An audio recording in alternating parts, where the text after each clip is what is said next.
ఓం శాంతి. ఈరోజు Murali date 15 July 2025. బాబా చెప్తున్నారు, మధురమైన పిల్లలు, మీరిప్పుడు భవిష్య 21 జన్మల కొరకు ఇక్కడే చదువుకోవాలి. ముళ్ళ నుండి పరిమళ భరితమైన పుష్పాలుగా అవ్వాలి. దైవీ గుణాలను ధారణ చేసి చేయించాలి. ప్రశ్న: ఏ పిల్లల బుద్ధికి వేయబడిన తాళం నెంబర్ వారుగా తెరుచుకుంటూ పోతుంది?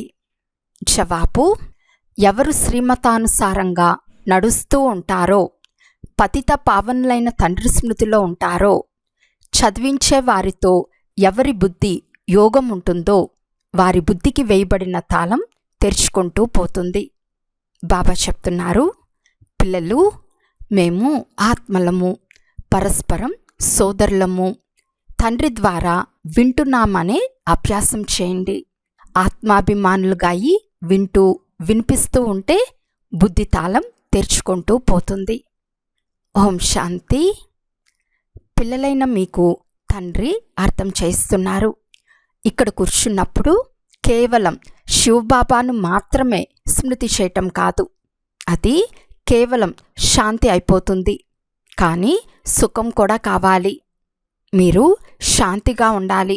స్వదర్శన చక్రధారులుగా అయి రాజ్యాన్ని కూడా స్మృతి చేయాలి. మీరు నరు నుండి నారాయణునిగా అనగా మనుషుల నుండి దేవతలుగా అయ్యేందుకే పురుషార్థం చేస్తారు. ఇక్కడ భలే ఎన్ని దైవీ గుణాలున్నా వారిని దేవతలు అని అనరు. దేవతలు స్వర్గంలో ఉంటారు. ప్రపంచంలోని మనుషులకు స్వర్గం గురించి తెలియదు. నూతన ప్రపంచాన్ని స్వర్గమని, పాత ప్రపంచాన్ని నరకమని అంటారని పిల్లలైన మీకు తెలుసు. ఇది కూడా భారతవాసులకు మాత్రమే తెలుసు. ఏ దేవతలైతే సత్యుగంలో రాజ్యం చేసేవారో వారి చిత్రాలు కూడా భారతదేశంలోనే ఉన్నాయి. వీరు ఆది సనాతన దేవీ దేవతా ధర్మానికి చెందినవారు. భలే తర్వాత వారి చిత్రాలను విదేశాలకు పూజించేందుకు తీసుకువెళ్తారు. వెలుపల ఎక్కడకు తీసుకెళ్లినా అక్కడ మందిరాలను నిర్మిస్తారు. ప్రతి ధర్మం వారు ఎక్కడకు వెళ్ళినా తమ చిత్రాలనే పూజిస్తారు. ఏ గ్రామాలపై విషయం పొందుతారో ఆ స్థానాలలో వెళ్ళి అక్కడ చర్చిలు మొదలైనవి నిర్మిస్తారు. ప్రతి ధర్మం వారికి పూజ కొరకు తమ తమ చిత్రాలున్నాయి. మనమే దేవీ దేవతలమని ఇంతకుముందు మనకు తెలియదు. స్వయాన్ని వేరుగా భావించి వారి చిత్రాలను పూజించేవారు. ఇతర ధర్మాల వారు ఎవరిని పూజిస్తున్నారో వారి పరిచయం ఉంటుంది. ఉదాహరణకి క్రైస్తవులకు వారు పూజించేది వారి ధర్మస్థాపకుడైన యేసుక్రీస్తు అని తెలుసు. మేము క్రైస్తవులము లేక బౌద్ధులము అని వారికి తెలుసు. ఈ హిందువులకు తమ ధర్మం గురించి తెలియనందున స్వయాన్ని హిందువులము అని చెప్పుకొని దేవతలను పూజిస్తారు. మేము ఆది సనాతన దేవీ దేవతా ధర్మానికి చెందినవారమని, మా పెద్దలను పూజిస్తున్నామని వారికి తెలియదు. క్రైస్తవులు ఒక్క యేసు ప్రభువును మాత్రమే పూజిస్తారు. భారతవాసులకు వారి ధర్మం ఏదో దాన్ని ఎవరు ఎప్పుడు స్థాపించారో తెలియదు. తండ్రి చెప్తున్నారు, ఈ భారతదేశ ఆది సనాతన దేవీ దేవతా ధర్మం ప్రాయలోపమైనప్పుడు దాన్ని పునర్స్థాపన చేసేందుకు నేను వస్తాను. ఈ జ్ఞానం ఇప్పుడు పిల్లలైన మీ బుద్ధిలో ఉంది. మొదట ఏది తెలిసేది కాదు. అర్థం తెలియకుండానే భక్తి మార్గంలో చిత్రాలను పూజించేవారు. ఇప్పుడు మనం భక్తి మార్గంలో లేమని పిల్లలైన మీకు తెలుసు. ఇప్పుడు బ్రాహ్మణ కులభూషణులైన మీకు శూద్ర కులం వారికి రాత్రికి పగలుకు ఉన్నంత తేడా ఉంది. అది కూడా మీరు ఈ సమయంలోనే అర్థం చేసుకుంటారు. సత్యుగంలో అలా భావించరు. ఈ సమయంలోనే మీకు జ్ఞానం లభిస్తుంది. తండ్రి ఆత్మలకు జ్ఞానంనిస్తారు. పాత ప్రపంచము, నూతన ప్రపంచం గురించి బ్రాహ్మణులైన మీకు మాత్రమే తెలుసు. పాత ప్రపంచంలో చాలామంది మనుషులున్నారు. ఇక్కడ మనుషులు ఎంతగా పోట్లాడుకుంటూ ఉంటారు. ఇది ముళ్ళ అడవి. మనం కూడా ముళ్ళగా ఉండేవారమని మీకు తెలుసు. ఇప్పుడు బాబా మనల్ని పుష్పాలుగా తయారు చేస్తున్నారు. ముళ్ళు ఈ సుగంధభరిత పుష్పాలకు నమస్కరిస్తారు. ఈ రహస్యాన్ని మీరు ఇప్పుడే తెలుసుకున్నారు. మనమే దేవతలుగా ఉండేవారము. తర్వాత మనమే ఇప్పుడు సుగంధభరితమైన పుష్పాలుగా అయ్యాము. ఇది డ్రామా అని తండ్రి అర్థం చేయించారు. ఇంతకుముందు ఈ డ్రామాలు, సినిమాలు ఉండేవి కావు. ఇవి కూడా ఇప్పుడే తయారయ్యాయి. ఎందుకు తయారయ్యాయి? ఎందుకంటే ఉదాహరణలు ఇచ్చేందుకు తండ్రికి సహజమవుతుంది. పిల్లలు కూడా అర్థం చేసుకోగలరు. ఈ విజ్ఞానంను కూడా పిల్లలు నేర్చుకోవాలి కదా. బుద్ధిలో ఈ సైన్స్ సంస్కారాలను అక్కడకు తీసుకెళ్తారు. తర్వాత ఇవి అక్కడ పనికి వస్తాయి. ప్రపంచం పూర్తిగా సమాప్తమైపోదు. సంస్కారాలను తీసుకెళ్ళి మళ్ళీ జన్మిస్తారు. విమానాలు మొదలైనవి కూడా తయారు చేస్తారు. అక్కడకు పనికి వచ్చే వస్తువులన్నీ తయారవుతాయి. ఓడలు తయారు చేసేవారు కూడా ఉంటారు. కానీ అక్కడ స్టీమర్లు పనికిరావు. భలే, ఎవరైనా జ్ఞానం తీసుకోకపోని వారి సంస్కారాలు పనికిరావు. అక్కడ స్టీమర్లు మొదలైనవి వాటి అవసరం ఉండదు. డ్రామాలో వాటి అవసరమే లేదు. అయితే విమానాలు, విద్యుత్ దీపాలు మొదలైన వాటి అవసరం ఉంటుంది. వారు పరిశోధనలు చేస్తూ ఉంటారు. అక్కడి నుండి పిల్లలు నేర్చుకుని వస్తారు. ఈ విషయాలన్నీ పిల్లలైన మీ బుద్ధిలో మాత్రమే ఉన్నాయి. ఈ చదువు నూతన ప్రపంచం కొరకని పిల్లలకు తెలుసు.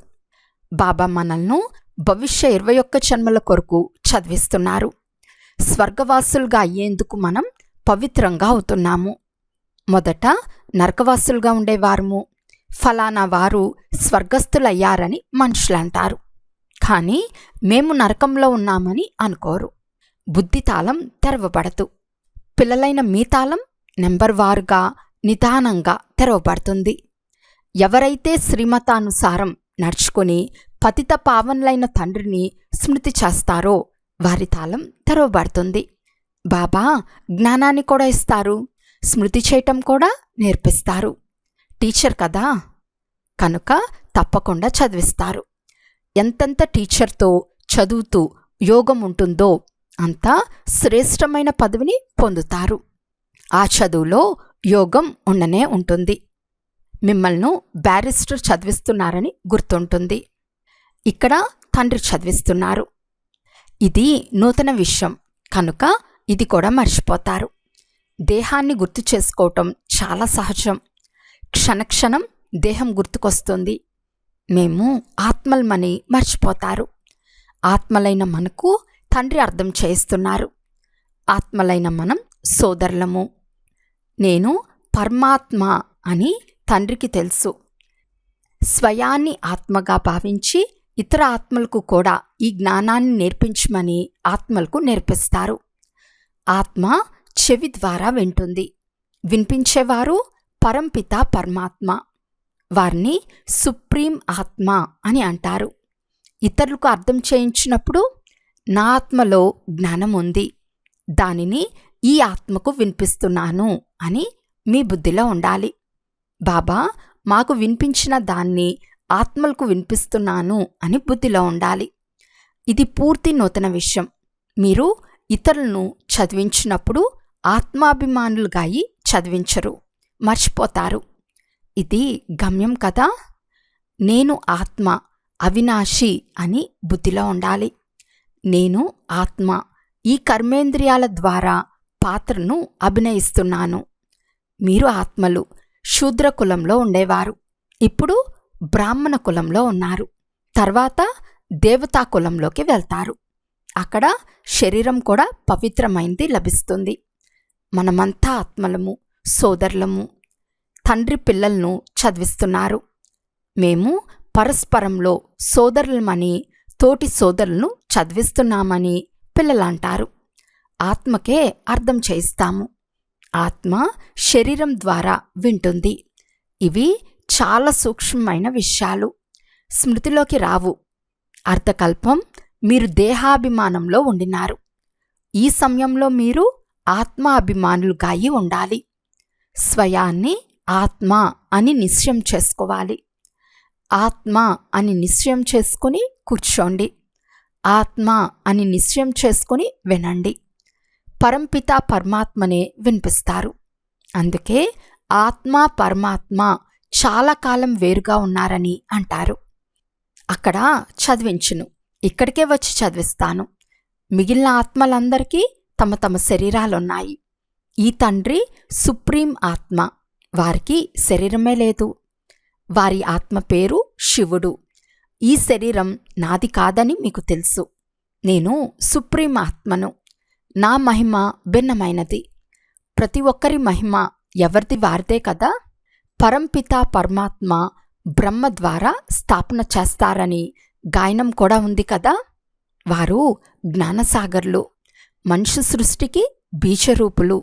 వారు సత్యము, చైతన్యము, ఆనందము, సుఖశాంతుల సాగర్లు. ఇది తండ్రి మహిమ. పిల్లలకు తండ్రి ఆస్తి గురించి తెలిసి ఉంటుంది. మా తండ్రి వద్ద ఈ ఫ్యాక్టరీ ఉంది, ఈ మిల్లు ఉందనే నష ఉంటుంది కదా. మగపిల్లలు ఆ ఆస్తికి అధికారులుగా అవుతారు. ఈ ఆస్తి అయితే ఒక్కసారి మాత్రమే లభిస్తుంది. తండ్రి వద్ద ఏ ఆస్తి ఉందో మీరు విన్నారు. ఆత్మలైన మీరు అమరులు, ఎప్పుడూ మృత్యువును పొందరు. ప్రేమసాగరులుగా కూడా అవుతారు. ఈ లక్ష్మీనారాయణులు ప్రేమసాగర్లు, ఎప్పుడు పోట్లాడుకోరు. ఇక్కడ ఎంతగా జగడాలాడతారు. ప్రేమలో ఇంకా అలసడి అవుతుంది.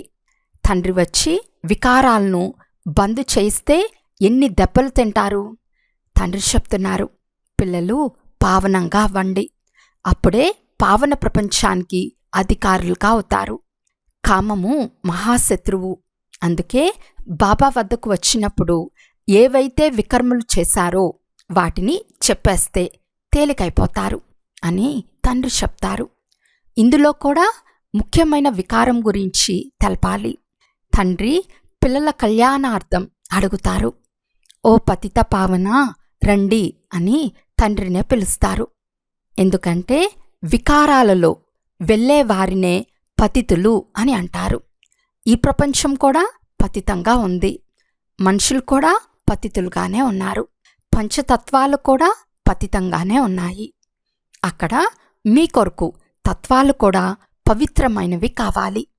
ఈ అసురీ పృథ్వీపై దేవతల నీడ కూడా పడచాలదు. లక్ష్మిని ఆహ్వానిస్తారు, కానీ లక్ష్మి ఇక్కడకు రాలేదు. ఈ పంచతత్వాలు కూడా పరివర్తన అవ్వాలి. సత్యుగం నూతన ప్రపంచం, ఇది పాత ప్రపంచం. ఇది సమాప్తమయ్యే సమయం. ఇంకా 40,000 సంవత్సరాలుందని మనుషులు భావిస్తారు. కల్పమాయువు అంతా కేవలం 5,000 సంవత్సరాలైనప్పుడు కలియుగం ఒక్కటే 40,000 సంవత్సరాలు ఎలా అవుతుంది? ఎంత అజ్ఞాన అంధకారంలో ఉన్నారు. జ్ఞానమే లేదు. భక్తి బ్రాహ్మణుల రాత్రి, జ్ఞానం బ్రహ్మకు, బ్రాహ్మణులకు పగలు. అది ఇప్పుడు ప్రాక్టికల్గా జరుగుతూ ఉంది. మెట్ల చిత్రంలో చాలా స్పష్టంగా చూపించారు. నూతన ప్రపంచం మరియు పాత ప్రపంచం సగం సగం అని చెప్తారు. నూతన ప్రపంచానికి ఎక్కువ సమయం, పాత ప్రపంచానికి తక్కువ సమయం అని కాదు. అలా లేదు. అర్ధభాగం అర్ధభాగం ఉంటుంది. కనుక పావు భాగం కూడా చేయవచ్చు. అర్ధభాగం అర్ధభాగం లేకుంటే పూర్తి పావు భాగం కూడా ఉండదు. స్వస్తిక్లో కూడా 4 భాగాలు చూపిస్తారు. స్వస్తిక్ గుర్తును రచించి మేం గణేశుణ్ణి చిత్రిస్తున్నాము అని భావిస్తారు. ఈ పాత ప్రపంచం వినాశనం అవుతుందని పిల్లలైన మీకు తెలుసు. మనము నూతన ప్రపంచం కొరకు చదువుతున్నాము. నూతన ప్రపంచం కొరకు మనం నరుని నుండి నారాయణునిగా అవుతాము. కృష్ణుడు కూడా నూతన ప్రపంచం వాడే. కృష్ణునికి మహాత్ముడు అని గాయనముంది. ఎందుకంటే అతను చిన్న బాలుడు. చిన్నపిల్లలు ప్రియమనిపిస్తారు. చిన్నవారిని ప్రేమించినట్లు పెద్దలను ప్రేమించరు. ఎందుకంటే వారు సతోప్రధాన స్థితిలో ఉంటారు. వికారాల దుర్వాసన ఉండదు. పెద్దవారు అవుతూనే వికారాల దుర్వాసన వస్తుంది. పిల్లల్లో వికార దృష్టి ఎప్పుడూ ఉండదు. ఈ కన్నులు చాలా మోసం చేస్తాయి. అందుకే అతను తన కళ్ళను తీసేశాడని ఉదాహరణమిస్తారు. అలాంటి మాటైతే లేదు. అలా ఎవ్వరూ కన్నులు తీసేసుకోరు. ఈ సమయంలో బాబా జ్ఞాన విషయాలను అర్థం చేస్తున్నారు. మీకిప్పుడు జ్ఞాన 3వ నేత్రం లభించింది. ఆత్మకు ఆధ్యాత్మిక జ్ఞానం లభించింది. ఆత్మలోనే జ్ఞానం ఉంది. నాలో జ్ఞానం ఉందని తండ్రి చెప్తున్నారు. ఆత్మను నిర్లేపి అని అనలేరు. ఆత్మనే ఒక శరీరాన్ని వదిలి మరొకటి తీసుకుంటుంది. ఆత్మ అవినాశి, చాలా చిన్నది. అందులో 84 జన్మల పాత్ర ఉంది. ఇలాంటి విషయాలు ఎవరూ చెప్పలేరు. వారు ఆత్మ నిర్లేపి అని అంటారు. అందుకే మొదట ఆత్మను అనుభవం చేయమని తండ్రి చెప్పారు. కొంతమంది జంతువులు ఏమవుతాయి అని అడుగుతారు. అరే, జంతువుల గురించి మీకెందుకు?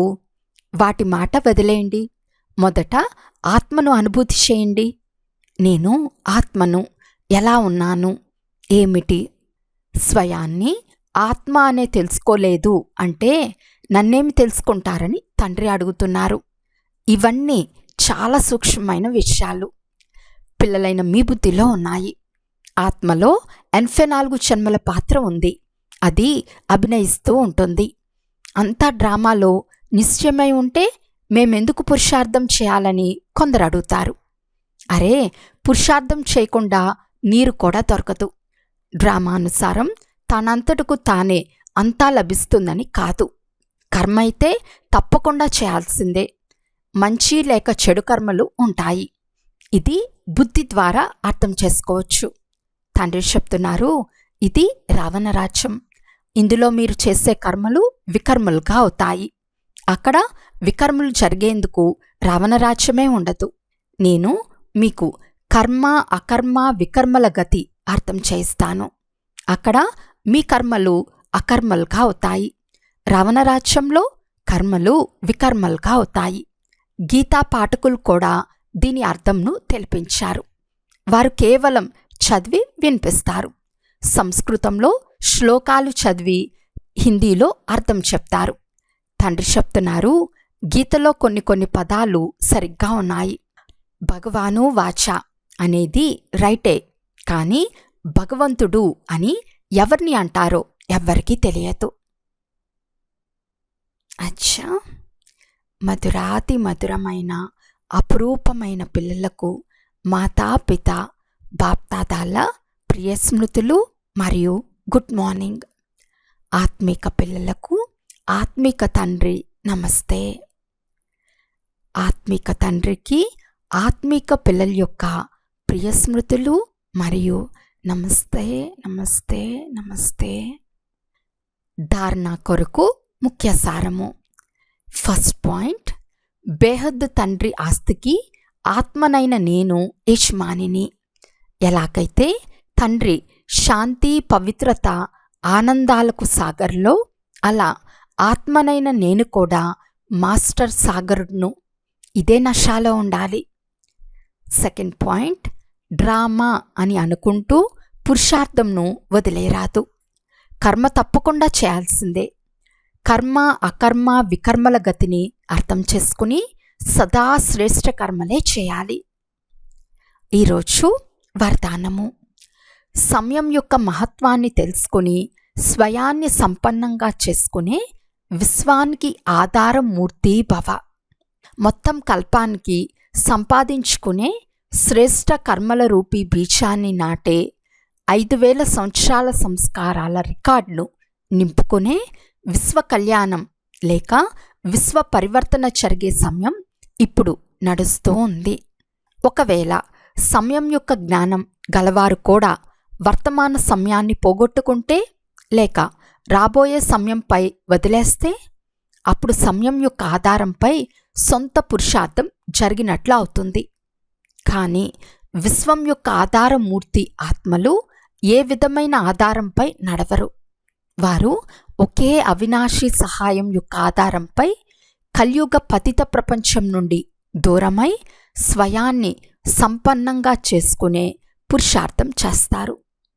స్లోగన్: స్వయాన్ని సంపన్నం చేసుకుంటే విశాలమైన కార్యంలో స్వతహాగా సహయోగులుగా అవుతారు. అవ్యక్త సూచన: సంకల్పాల శక్తిని జమ చేసుకుని శ్రేష్టమైన సేవకు నిమిత్తులుగా అవ్వండి. వర్తమాన సమయం యొక్క పురుషార్థంలో ప్రతి సంకల్పాన్ని శక్తిశాలిగా చేసుకోవాలి. సంకల్పమే జీవితం యొక్క శ్రేష్టమైన ఖజానా. ఎలాగైతే ఖజానాల ద్వారా ఏం కావాలంటే, ఎంత కావాలంటే అంత ప్రాప్తి చేసుకోగలరో, అలాగే శ్రేష్ట సంకల్పం ద్వారా సదాకాలానికి శ్రేష్టమైన ప్రాలబ్ధాన్ని పొందగలరు. అందుకు ఒక చిన్న స్లోగన్ స్మృతిలో ఉంచుకోండి.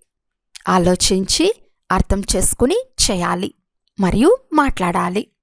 అప్పుడు సదాకాలం కొరకు శ్రేష్టమైన జీవితాన్ని తయారు చేసుకోగలరు. అచ్చా. ఓం శాంతి.